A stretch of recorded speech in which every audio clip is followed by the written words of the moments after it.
Everyone, welcome to my channel easy way SR. आज की video में मैं आपको करवाऊंगी क्लास 7 साइंस एनसीईआरटी बुक का चैप्टर 10 रेस्पिरेशन इन ऑर्गेनिज्म। हम देखेंगे कि ये कितने पार्ट में कवर होता है। ये है इस लेसन का फर्स्ट पार्ट, जिसमें मैं आपको करवाऊंगी कि रेस्पिरेशन होती क्या है, सेलुलर रेस्पिरेशन क्या होता है और टाइप्स ऑफ रेस्पिरेशन। ओके, तो देखो बच्चों, क्या नेम है क्लास 7 चैप्टर 10 का, रेस्पिरेशन इन ऑर्गेनिजम्स।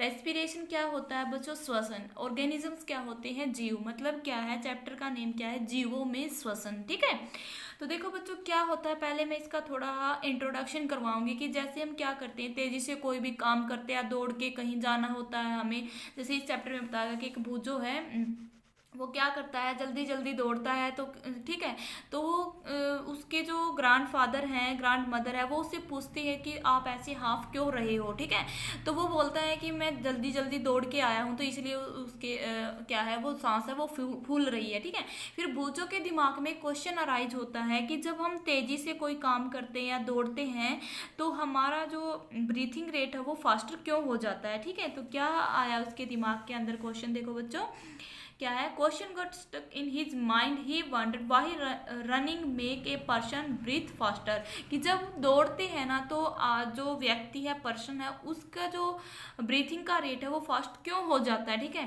तो जो ये क्वेश्चन अराइज हुआ था बूजो के दिमाग में, तो वो क्या जानना चाहता है कि जो ब्रीथिंग है ना, क्या क्वेश्चन राइज हुआ बच्चों, वो आंसर जानना चाहता है इस क्वेश्चन का। कौन से क्वेश्चन का? कि जब दौड़ते हैं ना, तो जो ब्रीथिंग है वो फास्ट क्यों हो जाती है। ठीक है, और देखो बच्चों क्या होता है कि जो ब्रीथिंग होता है ना, वो रेस्पिरेशन का ही एक पार्ट है। रेस्पिरेशन क्या है? श्वसन। और ब्रीथिंग क्या होता है बच्चों? सांस लेना। ओके, तो चलो मैं अब इस लेसन को हम स्टार्ट करते हैं। वाई डू वी ब्रीथ की, sorry, why do we respire, कि जो श्वसन प्रक्रिया होती है ना, वो क्यों जरूरी होती है। ठीक है, तो क्यों होती है, अभी हम क्यों सांस लेते हैं, तो उसके लिए क्या होता है बच्चों, सबसे पहले तो जो क्लास 7 का चैप्टर 2 था, उसमें एक टॉपिक आया था सेल्स। सेल्स के बारे में हमें पता होना चाहिए। सेल्स क्या होती है? एक स्मॉलेस्ट यूनिट होती है। ठीक है, फंक्शनल और स्ट्रक्चरल स्मॉलेस्ट यूनिट होती है हमारे शरीर की, उसको क्या बोला जाता है? सेल्स बोला जाता है। ठीक है, मतलब क्या है कि जो जीवों का शरीर है, हमारा शरीर है, लिविंग ऑर्गेनिज्म है, वो किसके बने होते हैं? सेल्स से बने होते हैं। ठीक है, जैसे कि घर को बनाते हैं ना, घर के लिए एक ईंट की जरूरत होती है। एक ईंट से क्या बनता है, जैसे कि हम एक ईंट के ऊपर दूसरी ईंट ऐसे करते हैं, तो घर की सबसे छोटी यूनिटी क्या है बच्चों? एक ईंट है। ठीक है, ऐसे हमारे शरीर की सबसे रचनात्मक और क्रियात्मक यूनिट क्या होती? इकाई क्या होती? सेल होती है। ठीक है, हमारे शरीर की रचनात्मक और क्रियात्मक इकाई को ही क्या बोला गया बच्चों? सेल बोला गया है। ठीक है, तो क्या होती है cell? A cell is the smallest structural and functional unit of an organism. ठीक है, अब देखो बच्चों, जो हमारे शरीर में जो सेल है, हमारा शरीर जो किससे बना हुआ है? सेल से बना हुआ है। ओके, सेल जितने भी कार्य परफॉर्म करती है, जैसे कि न्यूट्रिशन है, ट्रांसपोर्ट, एक्सक्रेशन एंड रिप्रोडक्शन, हमारे शरीर में जितने भी कार्य होती हैं, ठीक है, उनके लिए क्या है? एनर्जी की रिक्वायरमेंट होती है। ठीक है, हमारे शरीर में जितने भी कार्य होते हैं, उनके लिए बच्चों एनर्जी की रिक्वायरमेंट होती है। तो अब हमारे दिमाग में एक क्वेश्चन अराइज होता है कि ये एनर्जी हमें मिलती कहाँ से है। ठीक है, देखो बच्चों, जैसे हम काम करते, थकान हो जाती है, तो हम क्या करते हैं, ऐसे फील होता है कि जैसे भूख लगी हुई है, तो ये एनर्जी हमें कहाँ से मिलती है बच्चों? खाने से मिलती है। ठीक है, जो खाना हम खाते हैं, तो वो खाना के अंदर क्या होता है? एनर्जी होती है। ठीक है, बट फिर खाने से एनर्जी हमें कैसे मिलती है? वो कैसे मिलती है बच्चों? जैसे हम सांस लेते हैं, ठीक है, जब हम क्या करते हैं, जो एनर्जी भोजन से स्टोर करके रखी हुई है, the food has store energy which is release during respiration. ठीक है, जैसे सांस लेते हैं, तो जो एनर्जी खाने से मिली वो हमारे शरीर में रिलीज होती है। ठीक है, तो उम्मीद है कि आपको ये समझ में आया होगा कि हम सांस क्यों लेते हैं। क्यों?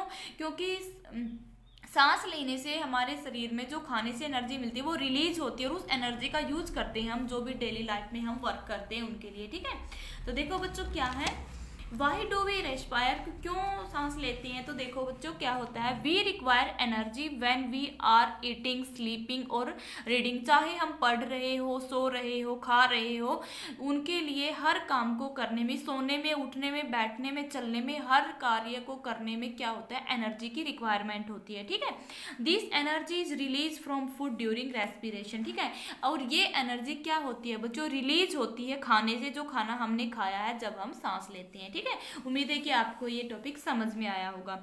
मीनिंग क्या है बच्चों इसका कि जो all living organism respire to get energy from food, ठीक है। जितने भी संजीव है, जितने भी जीव है, वो क्या करते, क्यों सांस लेते हैं, क्योंकि क्या कर सके, जिंदा रहने के लिए या कुछ करने के लिए क्या हो कि एनर्जी को खाने से प्राप्त करने के लिए ही हम क्या करते हैं, सांस लेते हैं। ओके, मतलब क्या है, all living organisms respire to get energy from food. Okay, अब देखो बच्चों क्या होता है कि जो सांस हम लेते हैं, एक तो क्या होता है इन ब्रीथिंग, एक है आउट, ठीक है।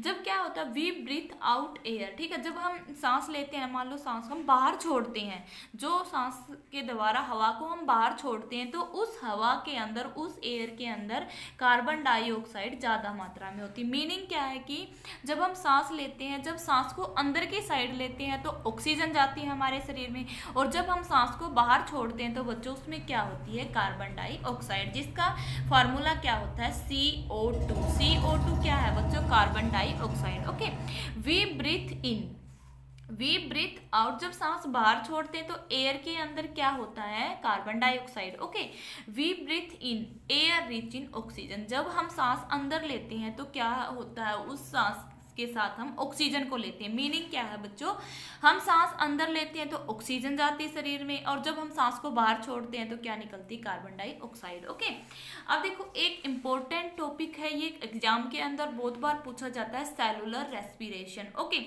देखो बच्चों सेलुलर, सेल क्या होती है, कोशिका, जो हमारा शरीर है वो कोशिका के मेल से ही बना हुआ है। ओके, रेस्पिरेशन क्या होता है, श्वसन। तो क्या है बच्चों, ये सेलुलर रेस्पिरेशन क्या होती है, कोशिकीय श्वसन। इसको हम इंटरनल रेस्पिरेशन भी बोलते हैं। इंटरनल रेस्पिरेशन क्यों बोला जाता है बच्चों सेलुलर रेस्पिरेशन को, क्यों, क्योंकि सेल्स क्या होती है, हमारे शरीर में होती है, हमारा शरीर ही सेल से बना होता है, तो ये रेस्पिरेशन इनसाइड होती है, ठीक है, हमारे शरीर के अंदर होती है, तो इसलिए इसको क्या बोला गया है, इंटरनल रेस्पिरेशन। ओके, तो देखो बच्चों सेलुलर रेस्पिरेशन में क्या होता है कि जो हम जब रेस्पिरेशन हम सांस लेते हैं तो जो ऑक्सीजन सांस के द्वारा हमारे शरीर में जाती है, तो वो ऑक्सीजन हमारे शरीर के किससे बना है, सेल से, तो हर सेल्स के पास ऑक्सीजन जाएगी, ठीक है। तो और जो ऑक्सीजन हमारी सेल्स के पास जाएगी तो वो फिर क्या करती है, जो खाना हमने खाया उसको ब्रेक डाउन कर देगी, ठीक है। सेल्स के अंदर जो भी क्या होगा, फूड होगा सेल्स में, उसको क्या कर देगी बच्चों, ये ब्रेक डाउन करेगी, जिसकी वजह से क्या होगी, एनर्जी रिलीज होगी। तो क्या होता है बच्चों cellular respiration, the process of break down of food in the cell with the release of energy is called cellular respiration. क्या है बच्चों, सेलुलर रेस्पिरेशन एक ऐसी प्रक्रिया है जिसमें क्या होता है, जो खाना हमने खाया है सेल्स के अंदर है, वो क्या हो जाता है, ब्रेक डाउन हो जाता है, वो उस खाने के ब्रेक डाउन होने से क्या होती है बच्चों, एनर्जी रिलीज होती है, ठीक है। तो वही क्या कहलाता है, सेलुलर रेस्पिरेशन। मतलब कोशिकीय श्वसन वो प्रक्रिया है जिसके द्वारा कोशिका के अंदर जो खाना है वो ब्रेक डाउन, टूट जाता है और क्या है, ऊर्जा को प्रदान करता है, ठीक है। It is take place in cell of all organism, ठीक है। तो पता ही हमें, देखो बच्चों नेम से ही पता लग रहा है सेलुलर रेस्पिरेशन। सेलुलर रेस्पिरेशन क्या होता है, जो किनके अंदर होती है ये प्रक्रिया, सेल्स के अंदर क्या है, it is take place in the cells of all organism, ठीक है। मतलब क्या है, सेलुलर रेस्पिरेशन वो प्रोसेस है जिसके द्वारा जो खाना है कोशिका के अंदर वो टूट जाता है और एनर्जी रिलीज होती है। ओके, अब देखो बच्चों मैं आपको बताऊंगी टाइप्स ऑफ रेस्पिरेशन। ओके, देखो क्या पढ़ा है, सेलुलर रेस्पिरेशन आपने पढ़ लिया, जिसका अनदर नाम क्या है बच्चों, इंटरनल रेस्पिरेशन भी हम बोल सकते हैं। ओके, टू टाइप्स की रेस्पिरेशन है, कौन कौन सी है, एक तो है एरोबिक रेस्पिरेशन, एक है anaerobic respiration. Okay, aerobic respiration होती है ना बच्चों, ये रेस्पिरेशन टेक प्लेस होती है इन प्रेजेंस ऑफ ऑक्सीजन। मतलब जो एरोबिक रेस्पिरेशन की प्रक्रिया है ये किसकी उपस्थिति में होती है बच्चों, ऑक्सीजन की उपस्थिति में होती है। ओके, बट जो सेकेंड टाइप्स की रेस्पिरेशन जो एनारोबिक रेस्पिरेशन है, ये प्रोसेस टेक प्लेस होती है अब्सेंस ऑफ ऑक्सीजन। ओके, मतलब क्या है कि एरोबिक रेस्पिरेशन के लिए ऑक्सीजन की जरूरत होती है, बट एनारोबिक रेस्पिरेशन क्या है, जो ऑक्सीजन है उसकी अनुपस्थिति में होती है, इसके लिए ऑक्सीजन की जरूरत नहीं होती, ठीक है। तो चलो अब मैं आपको बताऊंगी एरोबिक रेस्पिरेशन और एनारोबिक रेस्पिरेशन की अच्छे से एक्सप्लेनेशन। ओके, देखो बच्चों, एरोबिक रेस्पिरेशन क्या बताया मैंने, वो प्रक्रिया जो क्या है ऑक्सीजन की उपस्थिति में होती है। तो क्या होता है बच्चों इसमें, break down of food into carbon dioxide and water to release energy by using oxygen. ठीक है, भी ऑक्सीजन का यूज करके जो खाना हमने खाया है, मतलब क्या हमारे शरीर में जो खाना है वो ब्रेक डाउन हो जाता है। ये याद रखना है बच्चों, कौन कौन से प्रोडक्ट में ये ब्रेक डाउन होता है, कार्बन डाइऑक्साइड और वाटर में, और साथ में क्या करता है, एनर्जी को रिलीज करती है। ठीक है, मतलब क्या कि ऐसी प्रक्रिया जिसके द्वारा क्या होता है, एनर्जी रिलीज होती है। जो मतलब क्या है कि एरोबिक रेस्पिरेशन वो प्रक्रिया है जो ऑक्सीजन की उपस्थिति में होती है, जिसके द्वारा खाने से कार्बन डाइऑक्साइड, वाटर और एनर्जी, ऊर्जा प्राप्त की जाती है। ठीक है, तो वही क्या कहलाती है, एरोबिक रेस्पिरेशन।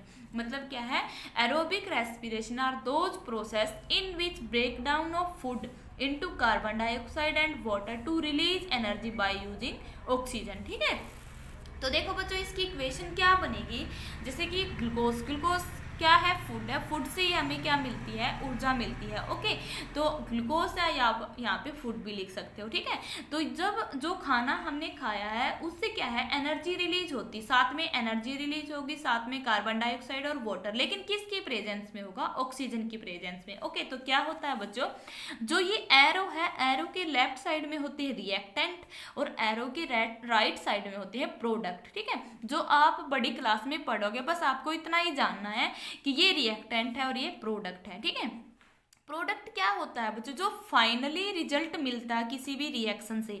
जैसे कि जो ग्लूकोज थी जो हमारे शरीर में, जैसे हम सांस लेते हैं तो सांस ले अंदर की साइड जाता है तो ऑक्सीजन होती है, ऑक्सीजन ग्लूकोज से रिएक्ट करती है। जब प्रतिक्रिया होती है ग्लूकोज और ऑक्सीजन की, तो हमारा खाना टूट जाता है। कार्बन डाइऑक्साइड जिसका जनरल फार्मूला क्या है, CO2, और वाटर के अंदर साथ में क्या होती है, एनर्जी रिलीज होती है। वाटर का क्या होता है बच्चों, फार्मूला H2O। ठीक है, तो एरो के ऊपर लिखना आपने with the use of oxygen. ठीक है, उम्मीद है कि आपको एरोबिक रेस्पिरेशन समझ में आया होगा। तो देखो बच्चों क्या होता है, जो हमारे मोस्टली जितने भी लिविंग ऑर्गेनिज्म है, संजीव है जितने भी, वो सारे के सारे ही एरोबिक रेस्पिरेशन क्या करते हैं, कैरी आउट करते हैं। ठीक है, इसलिए उन सभी ऑर्गेनिज्म को क्या बोला जाता है, एरोब्स। ठीक है, ऐसे ऑर्गेनिज्म जो क्या करते हैं, एरोबिक रेस्पिरेशन को कैरी आउट करते हैं, तो उन ऑर्गेनिजम्स को क्या बोला जाता है बच्चों, एरोब्स। क्या है, most of the living organism carry out aerobic respiration, such organisms are called aerobes. ठीक है, देखो बच्चों ये क्या है, बहुत ही इंपॉर्टेंट टॉपिक है, एरोबिक एंड एनारोबिक रेस्पिरेशन। ये 1-2 नंबर में पूछा जाए तो आप बस इतना डाल देना, लेकिन मोस्टली इनमें डिफरेंस पूछा जाता है जो अक्सर 5 नंबर का आता है। तो मैं इनके डिफरेंस भी करवाऊंगी, आप उन्हीं को याद कर लेना, और याद करने की कोई जरूरत नहीं है। ठीक है, अगर आप मेरे चैनल पे नए हैं तो चैनल को सब्सक्राइब जरूर कर लेना। अगर आपने इसके जो फर्स्ट पहले वाले लेसन है 1st से 9 तक के वो नहीं देख रखे, तो मेरे चैनल पे क्लास 7 के नाम से एक प्लेलिस्ट बना रखी है, आप वहाँ से देख सकते हो। तो देखो बच्चों अब सेकंड क्या है, एनारोबिक रेस्पिरेशन। एनारोबिक रेस्पिरेशन क्या होता है बच्चों, वो प्रक्रिया जो क्या है ऑक्सीजन की अनुपस्थिति में होती है। एक बात ध्यान रखनी है कि जो एरोबिक रेस्पिरेशन था उसमें तो जो ग्लूकोज थी वो टूटी है बच्चों, कार्बन डाइऑक्साइड और वाटर में, और साथ एनर्जी मिली है। ओके, बट जो एनारोबिक रेस्पिरेशन है इसमें जो ग्लूकोज है, फूड है, वो टूटता है किसके अंदर, कार्बन डाइऑक्साइड, अल्कोहल और एनर्जी में। ओके, तो क्या होती है एनारोबिक, एनारोबिक रेस्पिरेशन में क्या होता है बच्चों, break down of food into carbon dioxide and alcohol. देखो बच्चों क्या था, एरोबिक में तो आता carbon dioxide and water, but anaerobic में क्या होता है, break down of food into carbon dioxide and alcohol to release energy in the absence of oxygen. ठीक है, मतलब क्या है, जो एनारोबिक रेस्पिरेशन होती है ये किसकी अब्सेंस में होती है प्रक्रिया, ऑक्सीजन की अनुपस्थिति में होती है। बट एरोबिक रेस्पिरेशन में ऑक्सीजन की प्रेजेंस होना बहुत ही ज़्यादा जरूरी है। ठीक है, तो क्या होगा बच्चों इसके अंदर, जो ग्लूकोज है वो एब्सेंस ऑफ ऑक्सीजन, ग्लूकोज है फूड है वो टूटता है किसके अंदर, कार्बन डाइऑक्साइड जिसका फार्मूला है CO2, और अल्कोहल, और साथ में क्या होती है, एनर्जी रिलीज होती है। ठीक है, तो अब मैं आपको बताऊंगी कि इसके एग्जाम्पल क्या है, अभी कौन से जीव एनारोबिक रेस्पिरेशन को कैरी आउट करते हैं, तो वो क्या है बच्चों, ईस्ट एंड सम बैक्टीरिया। जो ईस्ट है और some bacteria carry out anaerobic respiration, such organism are called anaerobes. ठीक है, मतलब वो जीव जो एनारोबिक रेस्पिरेशन को कैरी आउट करते तो उनको क्या बोला जाता है बच्चों, एनारोब्स। ओके, तो देखो बच्चों, अब मैंने आपको एक एग्जांपल बताया है ईस्ट का, जो क्या है, एक एनारोब्स है। ओके, जो एनारोबिक रेस्पिरेशन को कैरी आउट करता है। तो आपको ईस्ट के बारे में भी पता होना चाहिए कि ईस्ट होता क्या है। ईस्ट एक सिंगल सेल्ड ऑर्गेनिज्म है। सिंगल सेल्ड का मतलब क्या होता है बच्चों, एक कोशिकीय जीव। ठीक है, और ये क्या करता है, एनारोबिकली रेस्पायर करता है। मतलब क्या है कि एनारोबिकली श्वसन प्रक्रिया करता है, जिसके द्वारा जब ये इस प्रक्रिया को करते हैं ना, तो क्या होता है, ज्यादा मात्रा में अल्कोहल मिलती है। ठीक है, और उस अल्कोहल का हम यूज करते हैं क्या बनाने के, इसलिए जो यीस्ट है इसका यूज किया जाता है क्या बनाने के लिए बच्चों, वाइन और बियर को बनाने के लिए। तो क्या होता है बच्चों, yeast are single celled organism. ठीक है, यीस्ट क्या है, एक कोशिकीय जीव होता है। They respire anaerobically. Okay, during this process yield alcohol. इस प्रोसेस से क्या मिलता है बच्चों, अल्कोहल मिलती है। और they are therefore used to make wine and beer. इसलिए हम क्या है, ईस्ट का यूज करते क्या बनाने के लिए, वाइन और बियर को बनाने के लिए। ठीक है, मतलब शराब को बनाने में किसका यूज किया जाता है बच्चों, ईस्ट का। ये भी कई बार क्वेश्चन अराइज किया जाता है। तो देखो बच्चों, मैंने आपको क्या कराया है, एनारोबिक और एरोबिक रेस्पिरेशन करवाया है। अगर ये 1-2 नंबर में, 2 या 3 नंबर में पूछा जाए तो आप बस इतना डाल देना। बट अगर इनमें डिफरेंस पूछा जाता है 5 नंबर में, तो आप ऐसे डालना। ओके, जैसे क्या है, इस साइड है left side aerobic respiration, right side है एनारोबिक रेस्पिरेशन। ठीक है, तो फर्स्ट पॉइंट क्या डालना है बच्चों, जो एरोबिक रेस्पिरेशन है वो किसकी प्रेजेंस में होता है, ऑक्सीजन के प्रेजेंस में। क्या लिखोगे आप, it take place in the presence of oxygen. O2 का मतलब क्या है बच्चों, ऑक्सीजन। आप यहाँ पे ऑक्सीजन भी डाल सकते हो। ठीक है, O2 ना डाल के ऑक्सीजन भी डाल सकते हो। जो एनारोबिक रेस्पिरेशन है वो कैसे टेक प्लेस होती है, it take place in the absence of oxygen. Okay, जो एरोबिक रेस्पिरेशन है इसके लिए ऑक्सीजन की उपस्थिति होना जरूरी है, बट जो एनारोबिक रेस्पिरेशन है वो ऑक्सीजन की अनुपस्थिति में होती है। ओके, तो सेकंड क्या है, इसके अंदर complete break down of food take place. देखो मैंने अभी आपको बताया था जो ग्लूकोज है वो फूड है। ठीक है, तो फूड क्या होता है, एरोबिक रेस्पिरेशन के द्वारा तो कंप्लीटली ब्रेक डाउन हो जाता है, बट एनारोबिक रेस्पिरेशन के द्वारा जो खाना हम खाते हैं वो कंप्लीटली ब्रेक डाउन नहीं होता। ठीक है, incomplete break down of food take place. ठीक है, थर्ड पॉइंट क्या होता है बच्चों, जो एरोबिक रेस्पिरेशन होता है ना, उसमें हमें प्रोडक्ट के रूप में क्या मिलता है, carbon dioxide, water and energy. ठीक है, जो मैंने आपको जब ये करवाया था एरोबिक और एनारोबिक रेस्पिरेशन, तभी बताया था कि इसके जो प्रोडक्ट मिलते हैं हमें वो अच्छे से याद होने चाहिए। ओके, कार्बन डाइऑक्साइड जिसका फॉर्मूला CO2 है, CO2 क्या है बच्चों, कार्बन डाइऑक्साइड, H2O क्या है बच्चों, water. Okay, carbon dioxide and water formed as a product. ठीक है, जो मैंने अभी आपको करवाया था कि जो ग्लूकोज है वो टूटता है कार्बन डाइऑक्साइड एंड वाटर में। ओके, बट जो एनारोबिक रेस्पिरेशन होता है उसमें क्या मिलते हैं हमें प्रोडक्ट के रूप में, carbon dioxide and alcohol are formed. Okay, fourth point क्या है बच्चों, देखो दोनों ही प्रक्रिया से हमें एनर्जी मिलती है। एरोबिक रेस्पिरेशन से भी एनर्जी प्राप्त करते हैं हम, और एनारोबिक रेस्पिरेशन से भी एनर्जी रिलीज होती है। बट जो एरोबिक रेस्पिरेशन है उसमें से क्या होती है, large amount of energy release होती है। Okay, a large amount of energy is release during aerobic respiration. But जो एनारोबिक रेस्पिरेशन होता है उसमें क्या होता है बच्चों, a very small amount of energy is release during anaerobic respiration. Okay, तो लास्ट जो फिफ्थ पॉइंट है उसमें आप डालोगे इसके एग्जाम्पल। जो और मोस्टली ऑल लिविंग ऑर्गेनिज्म क्या कैरी आउट करते हैं, एरोबिक रेस्पिरेशन को। लेकिन मैंने एक एग्जांपल बताया ईस्ट का, जो किसको कैरी आउट करता है, एनारोबिक रेस्पिरेशन को, या कुछ बैक्टीरिया। उम्मीद है कि आपको जो मैंने इस लेसन के टॉपिक करवाए वो अच्छे से समझ में आया होगा। अगर आपको ये वीडियो हेल्पफुल लगी है तो लाइक कीजिए, अपने फ्रेंड को शेयर कीजिए, बेल आइकन के बटन को प्रेस कीजिए, ताकि मैं इसका नेक्स्ट पार्ट जो ब्रीथिंग वाला है वो करवाऊँ, उसकी नोटिफिकेशन आपको मिलती रहे। और मेरे चैनल को सब्सक्राइब जरूर करें। Thanks for watching.